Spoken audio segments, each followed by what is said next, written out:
Welcome to Penrose Learning, where we make understanding easy. In this video, I will explain how to play extreme-level Sudoku. First, let's quickly review the fundamentals.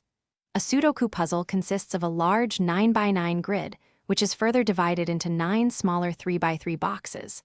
The goal is to fill every empty cell so that each row, each column, and each of the 9 3x3 boxes contains all the digits from 1 to 9, with no repeats. Extreme puzzles simply start with fewer numbers, making them much more challenging. Now, let's dive into some advanced techniques. A crucial strategy is finding hidden singles.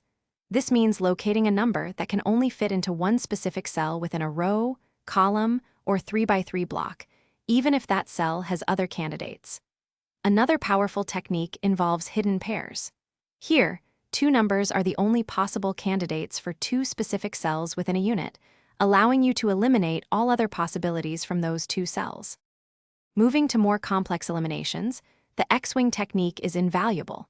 This occurs when a specific candidate number appears in exactly two cells in two different rows, and these cells align within the same two columns. Once identified, you can eliminate that candidate from all other cells in those two columns, outside of the X-wing rows. The swordfish is a similar, more intricate pattern, extending this logic across 3 rows and 3 columns for a single candidate. Mastering extreme Sudoku truly comes down to consistent practice and patience. The more puzzles you attempt, the better you'll become at recognizing patterns and applying these advanced techniques quickly. Don't be afraid to start with puzzles labeled hard before tackling expert or extreme. If you find yourself stuck or frustrated, step away for a few minutes.